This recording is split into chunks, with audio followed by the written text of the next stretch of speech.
Ladies and gentlemen, so we've done private equity, we've done public equity, we're now going to do private credit. We've got James Dorey, the Managing Director for Lionhead Global Partner. He is going to moderate. He's got an eclectic background in asset management across Africa and the frontier markets. He's incredibly well qualified, but I'm going to just leave it to him to demonstrate his abilities rather than extol his virtues, conscious that he's got an illustrious panel of great number and great quality. James. Thank you very much. So eclectic.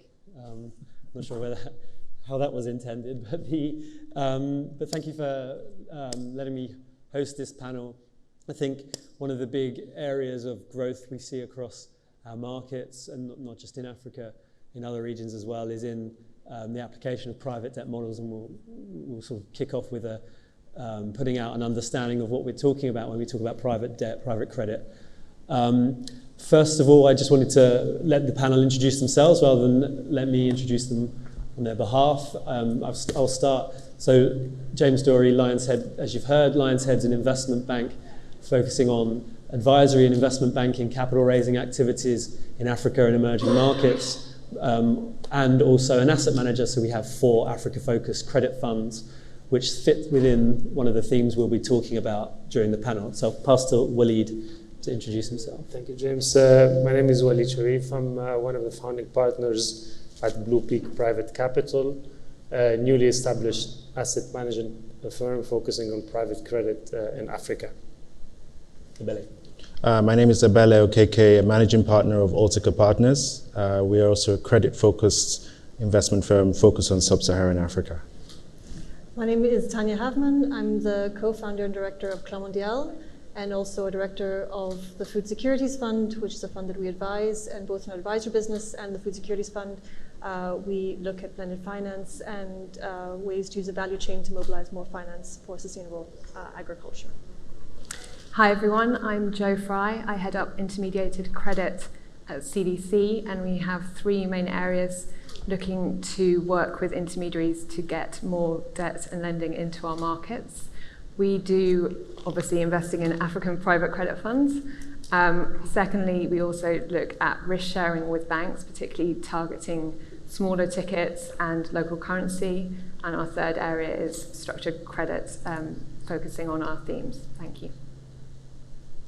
Good morning, everyone. I'm John Lentane. I head up a team of credit and political risk brokers for a firm called Tysers. We are very focused on Africa, and we work with all of the world's multilateral de-risking institutions like MIGA and ATI. And indeed, prior to this job, I spent 4 years in Nairobi managing the portfolio team at ATI and growing that portfolio to about 6.5 billion. James Hardy. I'm a partner at White & Case in London. We advise both lenders and borrowers on the full spectrum of bank lending across Africa. I've been doing it for 14 years with over $17 billion of experience by value. The firm also has the largest dedicated European private credit offering in the legal market. Thanks, James. So we have the legal perspective, the insurance perspective, the DFI funding the sector perspective, and then a series of fund managers to talk about private credit. I think when we talk about private credit and private credit strategies, we're really talking about non-bank, non-DFI, non-bond and institutional solutions to funding companies and funding projects in our markets. We're really talking about the very long-dated project finance, which usually dominates a lot of these sorts of discussions. They're funds implemented by professional and specialist and expert fund managers, usually backed by institutional investors. And they cater to one or more specific strategy, right? So we're talking about usually lending for growth, so whether that's CapEx, equipment, or acquisitions. I think usually in other settings, we often see what we might call special sits funds, working in sort of restructuring, and maybe we'll talk a bit about why that's a little less relevant in our markets. But we also see specialist private debt funds which have a particular impact lens or particular mandate to grow a sector, grow grow an asset class, and again, usually backed by development partners. And I think when we think about what those look like from a commercial strategy, we can see private credit strategies that cover high yield, more mezzanine type structures, and really looking to be a flexible financing partner for private investors. So with that, and maybe I'll start with Waleed on the first question. In what circumstances would a company, would a client want to borrow through one of your strategies or from this sort of private credit market more generally?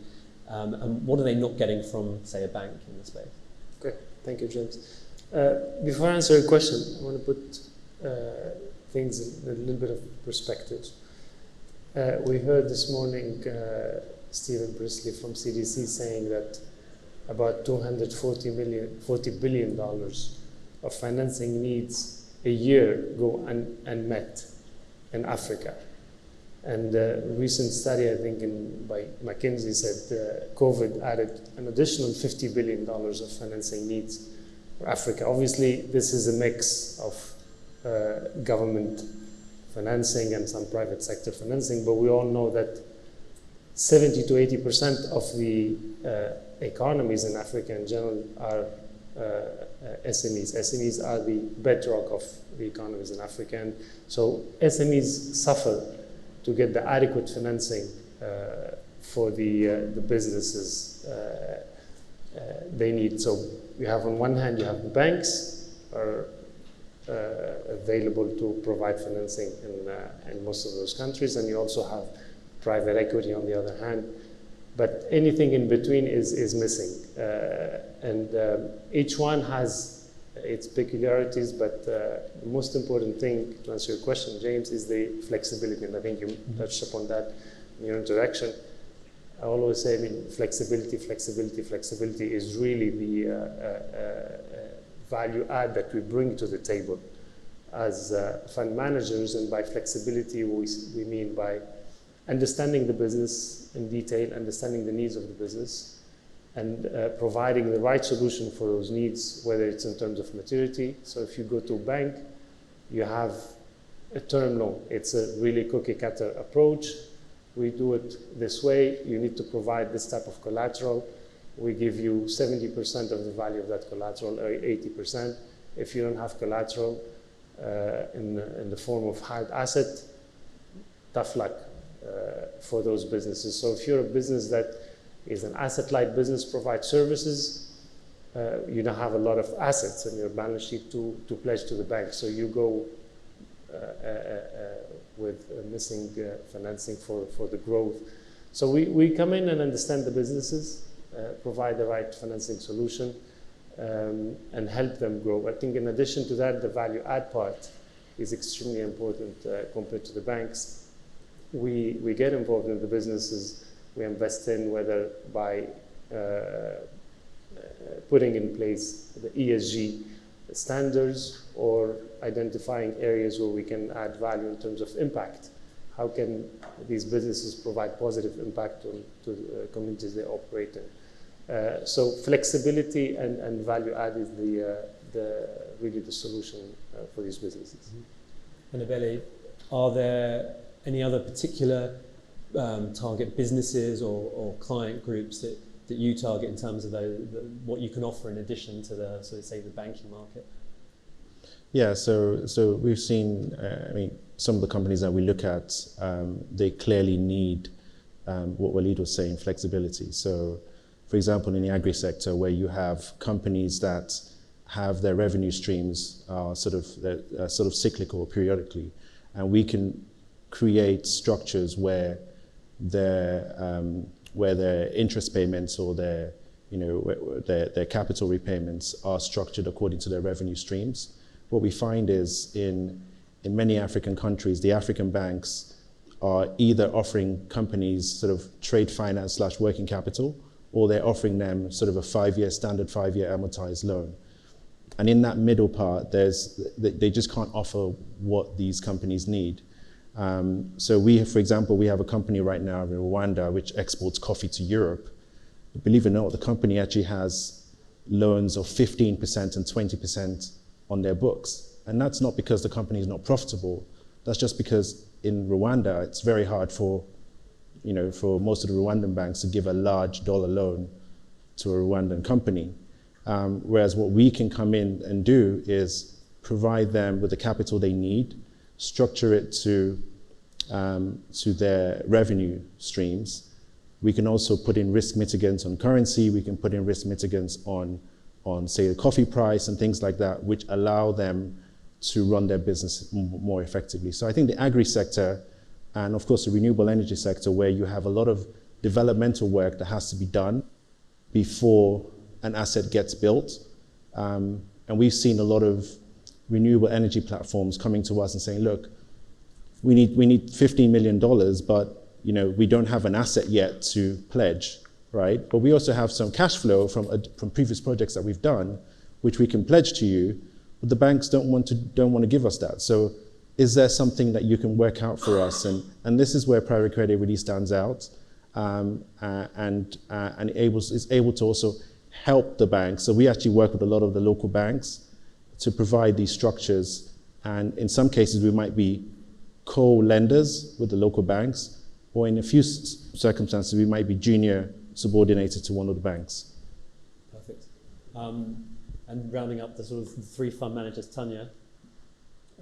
So in a similar vein, the clients that you're working with, what's the value proposition for them from working with Mondial? Yeah, so similar to what the previous colleagues mentioned, definitely on flexibility, and I would add to that also on timing. So I think generally we see some of the processes, sorry, no offense, but DFI processes can take a really long time. And for example, if you're in agriculture and you need to make sure that you have the financing available, the cash available so that farmers don't side sell, it's really important that you have that obviously at the right time. So I think in addition to the convenience, also timing, and then I would agree also on sort of being able to actually understand the business and structure the transaction accordingly.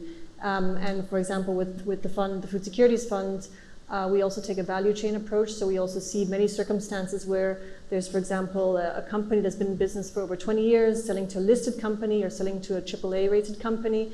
And yet, they can maybe get a few advances that we can leverage to unlock our funding, but they're very limited on how much additional bank financing that they can get. So I think being able to bring that level of innovation is really important. Yeah, and I think innovation, where Lion's Head would add to that, I think in all of our funds we've sought to create a product that fills a gap in the market. So we have a local currency bond fund helping companies raise debt in their own market for the first time.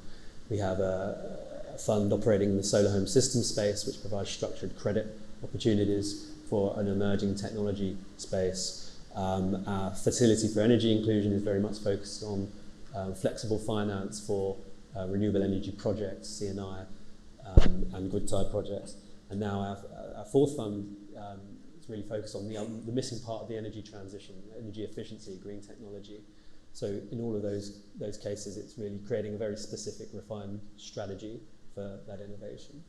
So I guess, and maybe I'll start with James on bringing a bit more of a global lens. How does private credit as a strategy or an asset class differ in Africa and looking at Africa from other regions that you're operating in? Sure. So I think the opportunity, which other people on the panel have already observed, is this area of the market that is unbanked. And so the ability to bring bespoke solutions to that client base, and to do so swiftly and as a kind of partnership capital, is very similar in a way to the offering that European private credit brings. But European private credit is driven really more at the event-driven and the mainstream sort of refinancing, whereas here the opportunity is to do with filling the gap, and because the risk profile is different, that creates, I suppose, a natural fit for people who are looking for a return on yield and who are happy with the risk profile of the investment. And so it creates effectively a sort of cyclical opportunity for private credit to fill this gap and to align their investment in these good companies that can't access commercial bank financing in a way that's compatible with the investors behind them. Billy, I know you have views on how this market operates differently, so why don't you? Yeah, I mean, when we speak to our colleagues in European private credit, I think pre-COVID, there was a lot of talk about covenant light and lack of deals and things like that. And also, we also find that a lot of them rely on sort of the equity upside, right, in order to generate the total return. In Africa, a lot of companies we speak to, they're already borrowing in the mid-teens. So, you meet a company that's borrowing at LIBOR plus 12, 13, and just because of the structure of the market, by the time you add on some kind of equity kicker or warrants, you're pretty much almost competing with private equity. You're pretty much achieving private equity returns.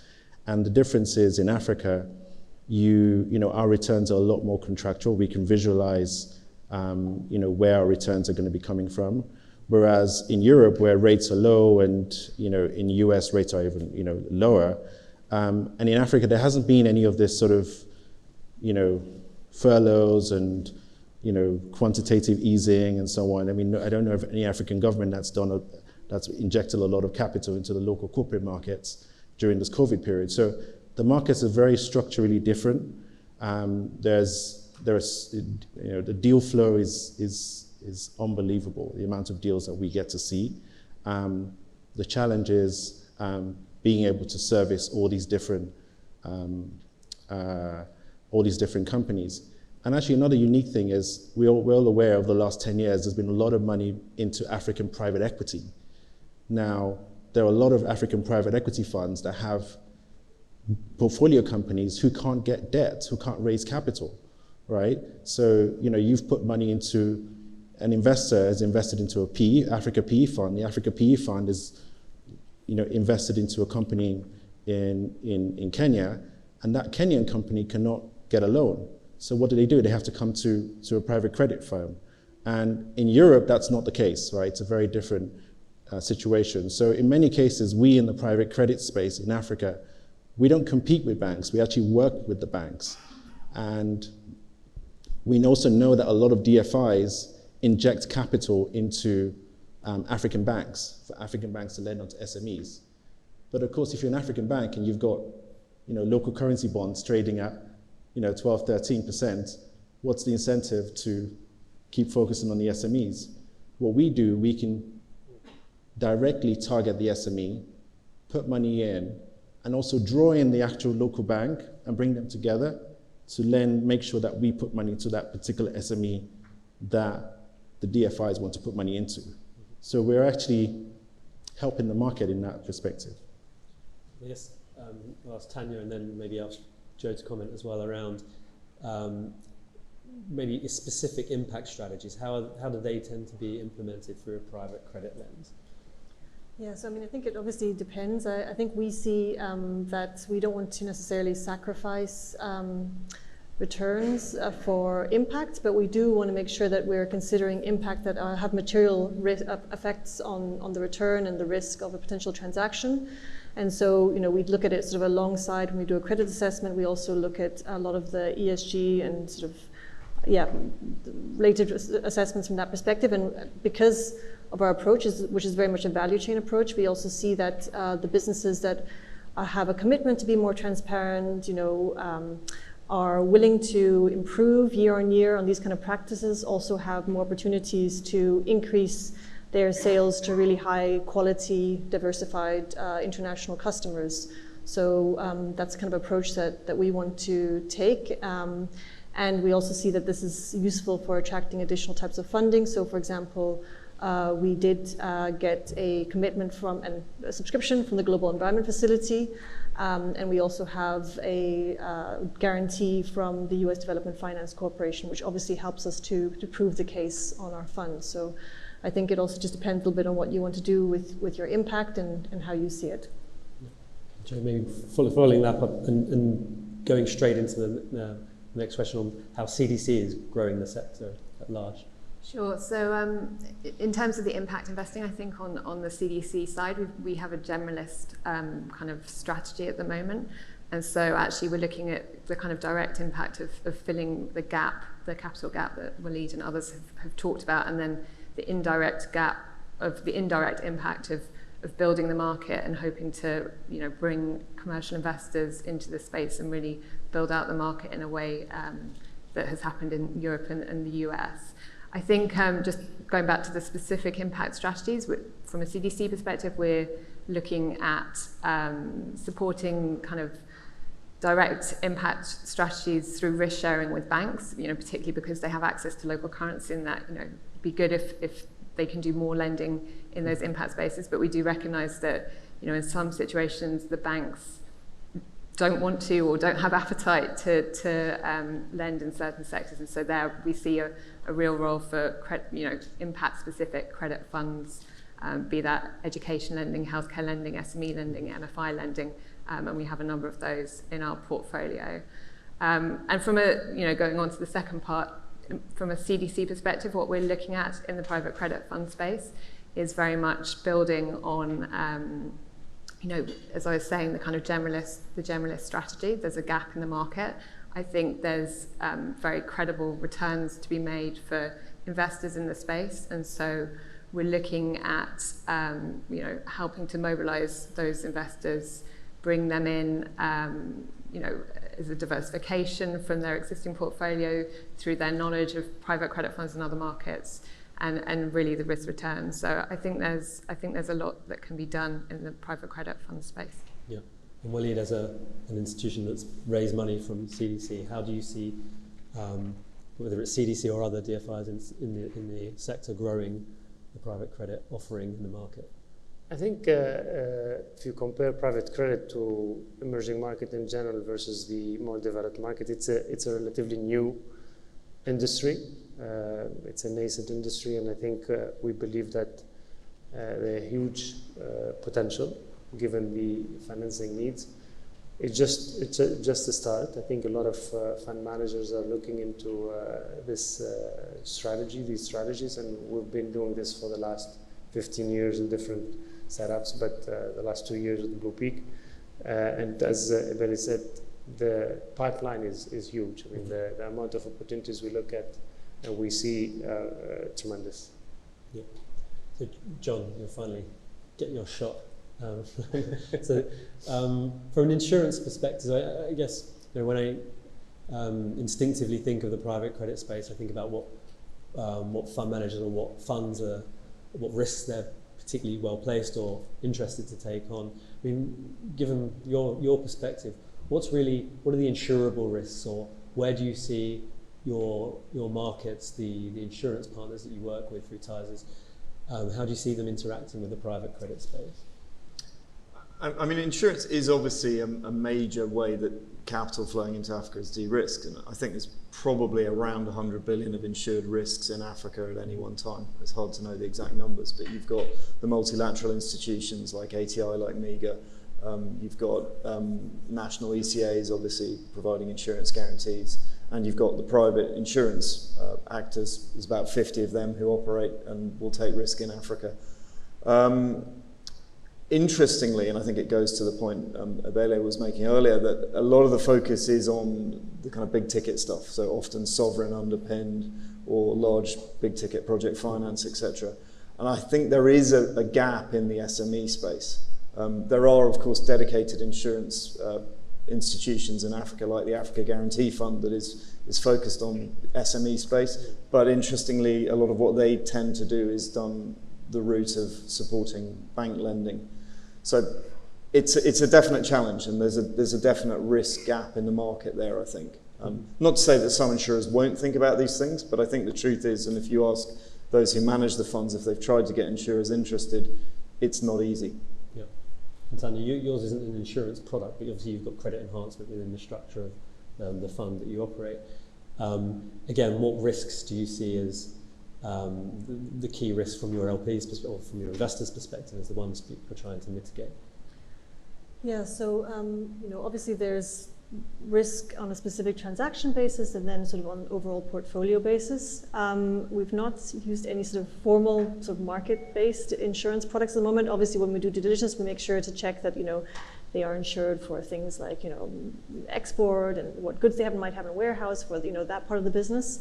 But from our perspective, I mean, we de-risk through two ways. We de-risk through buyers, so larger corporates that have long-term relationships with the borrowers, and so we ask them to take a portion of the risk in exchange for giving their suppliers more liquidity, enabling them to do more business with them, often under increasingly improved ESG standards. And then we have the USAID DFC, well, it used to be called DFC, I think it's called Mission Investments team now. So we found their product really good. I think we had to work with them a little bit to make sure that it fit the needs of our portfolio. So I would just say, for anyone looking at these kind of guarantee structures, just to look at obviously the cost on an overall basis, if you can get that subsidized, and what the term of the the insurance is vis-a-vis your underlying transactions. So, I think we found the USAID team and DFC team really flexible, and I know there's some other providers out there, but I think the DFI seem to be more and more willing to also take up some of these risks, which I think is great, and that covers us for the first couple of years of the fund while we sort of prove the strategy. So it's really helpful, but we hope we don't have to rely on it in the long term. Mm-hmm. Maybe this final question, I'll sort of try and get everyone to comment. I mean, what are the most important structural features of these loans? Do we tend to be looking for sovereign-backed revenues or sovereign linkages? Do we look for commodity or equipment or trade-backed linkages? And then the important point around currency, right? Lending from a commercial mindset, lending dollars means you've got to expect your clients to have access to hard currency. So what do you think are the most important structural features? And maybe I'll start with James and work my way back this way. Yeah, so you correctly named, I guess, FX and the straight risk between a hard currency loan and domestic currency revenues as a risk. I suppose the trend that hopefully the development of private credit is going to encourage is that with the use of new capital to increase value addition that's kept on the continent, you're increasing the number of domestic exporters who are exporting a higher value product for a foreign currency revenue. And so assuming that's a model that is relevant to the credit that you're lending against, you've actually got a buyer enhanced credit flow, because it's the example of an exporter selling to a good quality European buyer.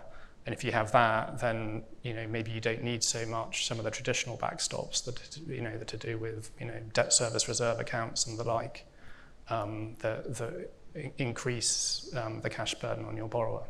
Yeah, one thing I guess we talked about in advance, it's not really a market where the focus of your service offering is on workouts, restructuring. It's really the ex ante structural work rather than the ex post firefighting that dominates. Sorry, go ahead, John. I mean, insurance obviously can provide comprehensive cover, or you can get country-specific cover, political risk insurance. I think insurers, probably like lenders, one of the areas that they're focused on is enforceability.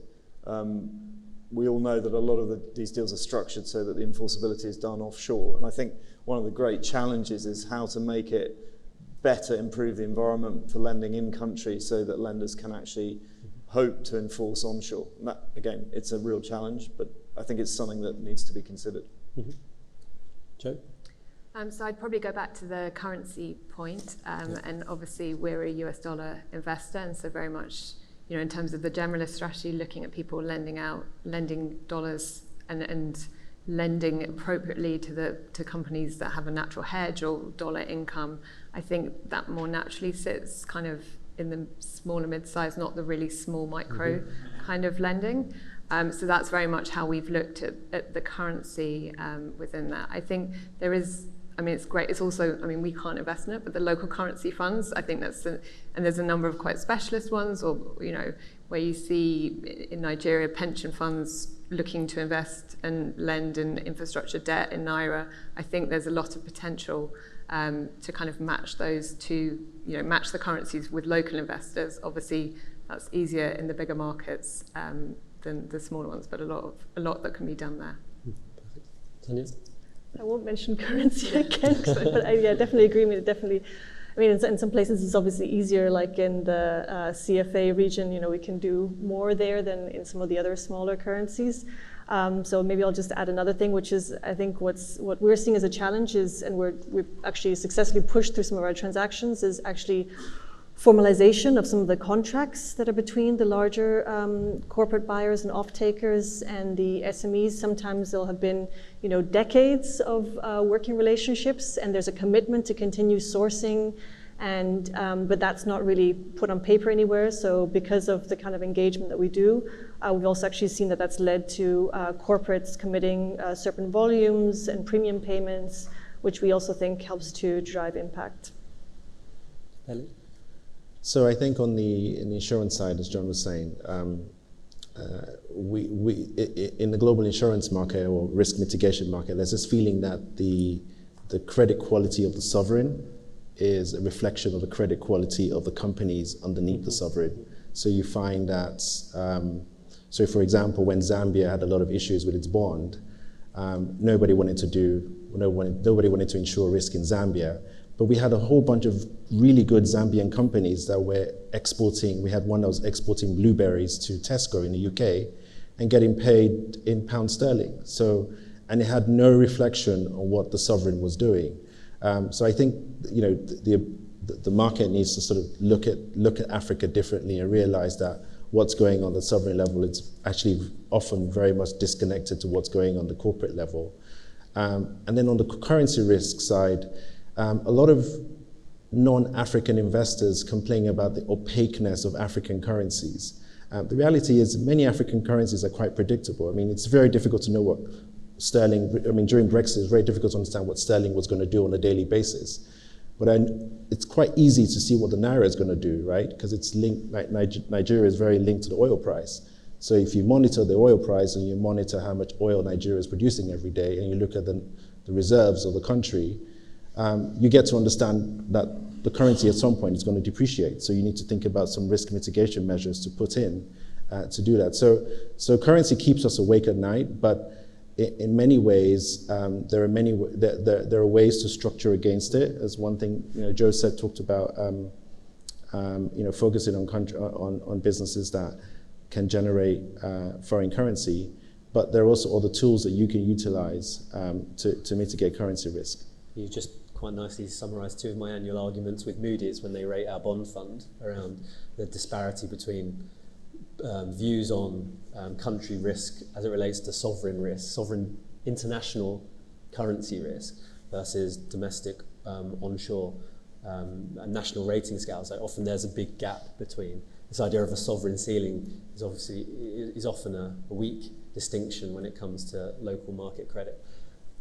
Walid, I'll answer your question slightly different way, and obviously we're focused mainly on mezzanine type of investments. So one of the features that we like to see in most of the investment, if not all the investments we make, is the performance-based return, something linked to the performance of the business, whether it's income participation. We've done transaction where the principal is the principal and it's a contractual repayment, but then the returns are linked to EBITDA. Mm-hmm.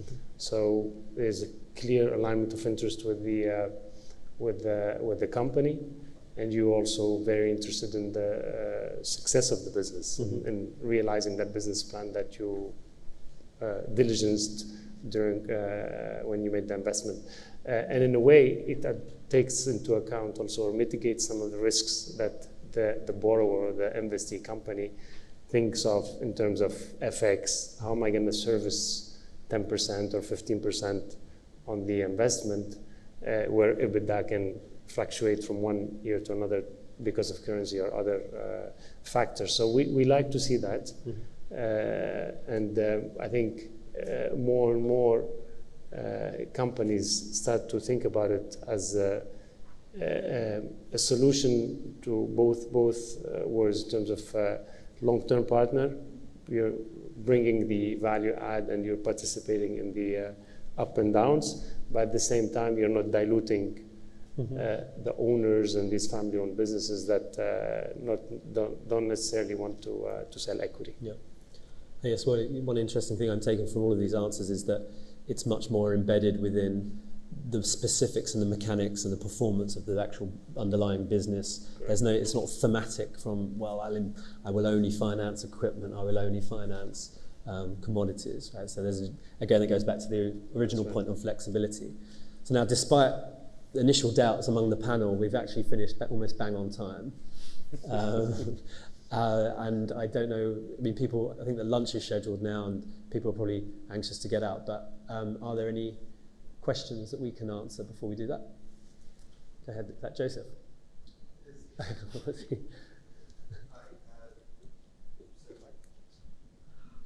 Hello? Hi, Joe Mate from CDC. I have a question for James.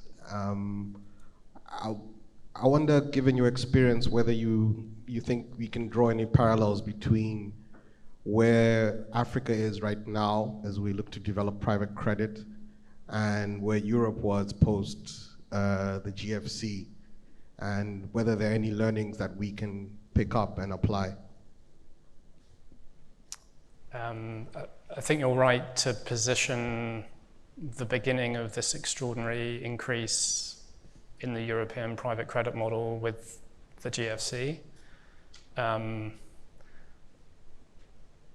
I think it's almost the case that the scale of the funding gap, which is what Africa private credit is there to fill in a way that's sort of complementary to the banks rather than the European private credit model of competing with and almost supplanting commercial banks, in particularly the event-driven market, means that for sure the opportunity is there, and as a strong Africa credit believer and a believer in the mismatch between risk perception and actual risk, the opportunity is there. But the opportunity to scale it, depends on, finding the right credits, being able to find the ones that perform, and being able to distribute the risk in a way that enables you to scale the balance sheet. Okay. I'll just shout. So I have a question in sort of two parts, really, related to the title of the panel, the case for and against. Slightly linked, so bear with me. Firstly, sort of the deployment of private capital that we're seeing, is that predominantly originated by DFIs, USAID, CDC, or are they underwriting and enabling private capital to then come into your funds? And to that end, we haven't really touched on the against, and what are those barriers for the capital to flow into your vehicles? Who wants to? Go ahead. I mean, at least in our perspective, and I'm sure my other colleagues, panelists here also have DFI money. So those are transactions originated and the fund is basically structured by us, and they come in and we kind of convince them this is a good idea, that they should at least support us, at least for the first part. And then on the negative side, I mean, obviously, I think it's important that financial inclusion on the continent grows and that people are able to access banking services. So, I don't think it's anyone's intention to cannibalize, that. But I think it can. Unfortunately, I think private credit can be seen that way. But I think there's more than enough room to play. Maybe, unless anyone else wants to comment, development finance institutions are quite critical in sponsoring a number of the funds that we manage. I think if I take some of those funds can stand on their own 2 feet, appeal to institutional investors down the line, and progress into that more institutional funding model, and they're almost incubated or proof tested by the DFI's involvement, because they're trying to do something new and unproven, demonstrate a new asset class, one that can scale. And that's more true of some of our funds than others. I think certainly those focused on the energy transition are going to, in many cases, are attractive to institutional investors. If you take our bond fund, we do have some private money in there. The way we've evolved the bond fund, it was incubated by KfW. We've then brought in development finance capital into that fund. People said, how do you manage the currency risk? How do you manage, corporate local currency credit within a domestic legal framework? How do you do that and scale that? Well, the fund is largely predicated around demonstration effects, showing that something works. So now we got the fund rated. We're now issuing a Euro MTN program to raise institutional money in the form of notes. And that's taken 6-7 years. So I mean, if it wasn't for the role of the development finance institutions in sort of proving that case, I think the other area where we try to raise institutional capital is at the deal level, right? So there's pension funds participating in our deals. I mean, so our KPI, as you can imagine, is for every dollar we invest, local institutions invest with 9-to-1 ratio. I don't think any of that would have been possible at the initial incubation of the DFIs. And in the case of our other funds, that transition will probably go much quicker. So can I just add just one thing? Oh, I can't. No, I was just going to say that, I mean, the role the DFIs are playing in catalyzing capital into private credit could actually be more transformational than what's happened in private equity. And the reason being is a lot of non-DFI investors, institutional investors, particularly the pension funds and insurance companies, who require sort of income-driven strategies. Don't forget, we don't have this lumpy exit requirement that private equity has. So you see a lot of insurance companies and pension funds that need this sort of income stream, and private credit provides that.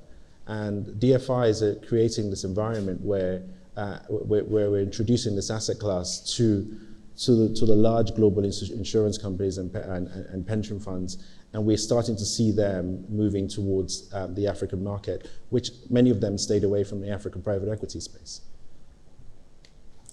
And now I think we're definitely being kicked off. So. I just want to thank the panel, thank the moderator. Sorry we ran slightly over time, I'll take the blame. Go forth and enjoy lunch. Thank you.